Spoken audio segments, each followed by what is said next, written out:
Hello friends, welcome back to our channel study book में आपका बहुत बहुत स्वागत है। आज हम लोग वेस्ट बंगाल बोर्ड के क्लास 10 के इंग्लिश के एक चैप्टर लेसन 7 द कैट का यूनिट 2 करने वाले। इससे पहले मैंने यूनिट 1 पढ़ा दिया और क्लास 10 का ऑलमोस्ट इंग्लिश सारा चैप्टर मैंने करा दिया। तो आप मेरे चैनल के प्लेलिस्ट में जाकर वो चेक कर सकते हैं। इसके अलावा हिंदी मैथ्स भी मैंने पढ़ाया, तो वो भी आप देख सकते हैं। चलिए आज का क्लास हम लोग शुरू करते हैं। आज के क्लास को पढ़ने से पहले सबसे पहले जो इम्पोर्टेंट वर्ड मीनिंग्स है वो नोट डाउन कर लीजिए आप। ये इस चैप्टर के कुछ इम्पोर्टेंट वर्ड मीनिंग्स है जो आपको स्क्रीनशॉट ले लेना है या तो लिख लेना है। चलिए अब हम लोग इस प्रोज को एकदम पंक्तियों के माध्यम से समझते हुए चलते हैं। Unit 2, when the family sits down to tea the cat puts in an appearance to get his share।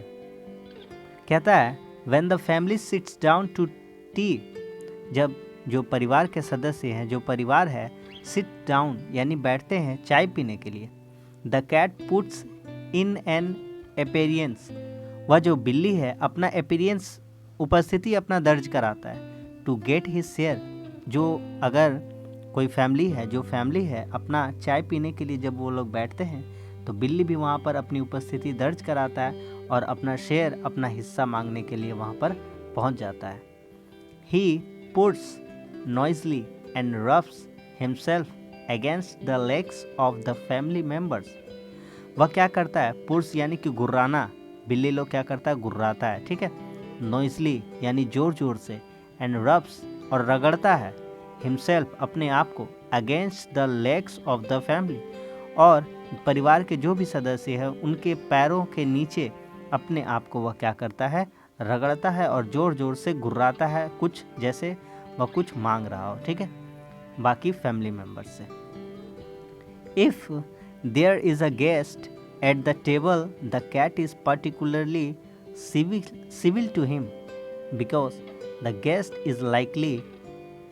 आगे कह रहा है कि if there is a guest, अगर कोई गेस्ट आया हो, अगर कोई गेस्ट आया हो टेबल पर हो, तो कैट जो है उससे विशेष रूप से, विशेषतः सिविल यानी सभ्य रूप का व्यवहार करता है। क्यों? इसका भी कारण है, बिकॉज क्योंकि the guest is likely to have the best of what is offered. बिल्ली जानता है कि अगर घर के परिवार के बीच कोई सदस्य, कोई गेस्ट आया है तो उसे जो भी कुछ अच्छा ऑफ़र किया गया हो उसमें से भी थोड़ा सा शेयर मुझे ज़रूर मिलेगा, इसलिए वह खास करके गेस्ट के प्रति विशेष रूप से सभ्य व्यवहार करता है। Sometimes instead of giving him something to eat the guest stoop down and stroke the cat. कहता है समटाइम्स यानी कभी कभी, इंस्टेंट यानी कि बावजूद होता है, ऑफ गिविंग हिम समथिंग यानी कभी कभी कुछ देने के बावजूद, कुछ दिए बिना, टू ईट खाने के लिए कुछ दिए बिना, द गेस्ट स्टूप, गेस्ट क्या करता है, नीचे झुकता है, स्टेप डाउन, स्टूप डाउन नीचे झुकता है, एंड स्ट्रोक और सहलाता है द कैट, और कैट को सहलाता है। कैट चाहता है कि मुझे खाना दे, लेकिन इसके विपरीत हम क्या देखते हैं कि कभी कभी क्या होता है, जो गेस्ट है वह उसे खाना ना देकर, खाने के बजाय खाना ना देकर, इसके बजाय उल्टे में जो गेस्ट है उस नीचे झुकता है और बिल्ली को सहलाता है और कहता है and says poor pussy, oh बेचारी बिल्ली, ओ बेचारी बिल्ली। The cat soon tires of that. यह सब सुन करके जो बिल्ली है बहुत ही थक जाती है, थका हुआ महसूस करती है, यह शब्द सुनकर वह थक जाती है। He puts up his claw and quietly but firmly racks the guest in the leg। वह क्या करती है, यह सब सुन कर थक जाती है क्योंकि उसे तो चाहिए होता है कुछ स्पेशल, मतलब जो गेस्ट के पास जो स्पेशल, गेस्ट को खाने के लिए कुछ भी या टी के लिए कुछ भी विशेष ऑफर किया गया हो, वह उससे शेयरिंग में चाहती है, कुछ हिस्सा चाहती है, लेकिन जो गेस्ट है उसे यह सब ना देकर के उससे सहलाता है, उससे पुचकारता है और कहता है ओ प्यारी बिल्ली, ओ बेचारी बिल्ली, ओ बेचारी बिल्ली। यह सब सुनकर कैट थक जाती है। ही पुट्स हिज क्लॉ, वह अपना जो पंजा है खड़ा करती है, क्वाइटली बहुत ही शांति से, आराम से, बट फर्मली लेकिन मजबूती से, rakes the guest in the leg, और जो मेहमान है उसके पैरों में पंजा दे मारती है। Oh says the gates, oh says the gates, जो गेस्ट है वो कहता है आह बिल्ली ने मुझे पंजा मार दिया। The cat stuck his claws into me, बिल्ली ने जो अपना क्लाव है, पंजा है, वह मुझे चुभा दिया, स्टक कर दिया, चुभा दिया मेरे अंदर। द डिलाइटेड यानी खुश फैमिली रिमार्क्स, जो प्रसन्नचित्त परिवार है वह रिमार्क करते हैं, कहते हैं isn't it sweet of him, क्या यह प्यारा नहीं है? इजंट ही इंटेलिजेंट, क्या यह बुद्धिमान नहीं है? He wants you to give him something to eat, यह चाहता है कि आप इसे कुछ दें, क्या चीज़ करने के लिए? टू ईट यानी कि खाने के लिए। The guest dares not to do what he would like to do, जो गेस्ट है वह डेयर्स यानी कि साहस करना, लेकिन वह साहस नहीं कर पाता। डेयर्स नॉट टू डू, जो गेस्ट है वह साहस नहीं कर पाता। What he would like to do, वह क्या साहस करना चाहता है, वह क्या करना चाहता है, इसका करने का उसमें हिम्मत नहीं होता, उसमें साहस नहीं होता है।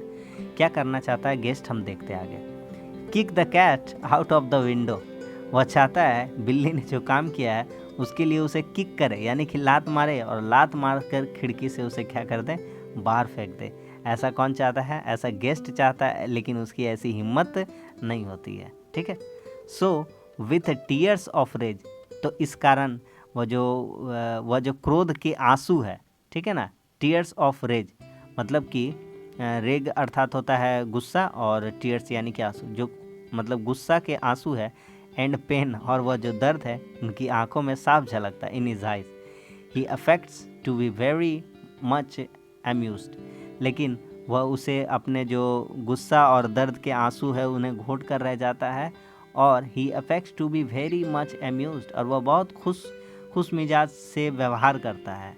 And sorts out a bit of fish, और क्या करता है, अपने जो प्लेट है उसमें से एक बिट यानी एक छोटा टुकड़ा फिश यानी कि मछली का, from his plate and hands it down, क्या करता है, अपने प्लेट से एक छोटा सा मछली का टुकड़ा निकालता है और हाथ नीचे करके बिल्ली को दे देता है। The cat gingerly receives it, वह जो कैट है बहुत ही आराम से चुपचाप से उसे रिसीव करती है, ले लेती है। विथ अ लुक, और देखती है, इन हिज आइज दैट से, और वह देखते हुए कहती है उस गेस्ट को, अनदर टाइम मतलब फिर कभी, माई फ्रेंड मेरे दोस्त, you would not be so slow to understand, वह कहती है बिल्ली कि ठीक है मेरे दोस्त, अगला समय, ठीक है ना, इतना देर मत करना, स्लो टू, इतना धीरे धीरे समझना मत जो मैं कहना चाहती हूँ। कैट क्या कहना चाहता था? कहना चाहता था कि आपके प्लेट में जो भी स्पेशल ऑफर हुआ है मुझे उसमें से थोड़ा सा हिस्सा दे दे, लेकिन इसके देने के बजाय क्या करता है, गेस्ट उसे पुचकारता है, सहलाता है, खिलाता है, लेकिन वो ऐसा नहीं चाहती, वो इससे बोर हो गई, वो तो अपना हिस्सा लेने के लिए सिर्फ और सिर्फ वहाँ पर रहती है।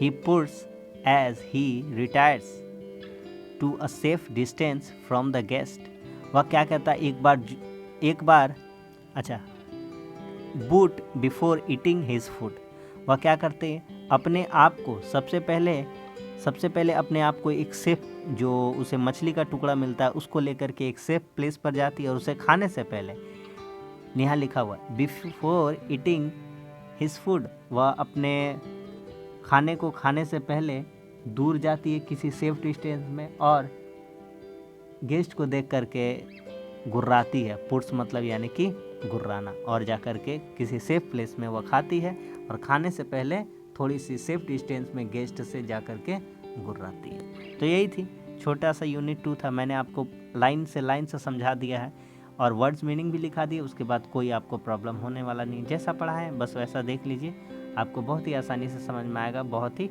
हल्का ही चैप्टर है। ठीक है, अगर एक्सप्लेनेशन समझ लेते हैं तो जब आपका पेपर होगा, सेंटअप हो या बोर्ड हो, तो आपका जो 20 नंबर का रहता है सीन का पैसेज, उसमें प्रोज भी रहता है, तो अगर आप पढ़े रहते हैं तो आपको क्वेश्चन आंसर बहुत सारे ऑटोमेटिकली याद आ जाएंगे एग्जाम में। तो आपको समझना, अगर आप समझे नहीं रहेंगे तो आप क्या क्वेश्चन पूछा जा रहा है सेंटअप और बोर्ड में, उसके आधार पर आप क्वेश्चन का आंसर नहीं दे पाएंगे, लेकिन समझे रहेंगे तो आप क्वेश्चन का 2 लाइन पढ़ते ही आप आंसर समझ जाएंगे कि हाँ क्या बात हो रहा है। ठीक है, तो उम्मीद करते हैं कि समझ में आया होगा, क्लास अच्छा लगा होगा। कैसा लगा कमेंट्स करके बताइए, अपने दोस्तों में भी शेयर करिए ताकि उन लोगों तक भैया जो प्रोज है पहुँच पाए। ठीक है, और भी जो क्लासेस अपलोड करते हैं उनको भी ज़रूर देखिए। चैनल अच्छा लगा तो चैनल को ज़रूर सब्सक्राइब कर दीजिए, इसमें आपका काम का ही कंटेंट आएगा। 10, 11, 12 आपका काम आने वाला है। ठीक, चलिए आगे मिलते हैं अब अगले क्लास में, तब तक के लिए धन्यवाद। जय हिंद।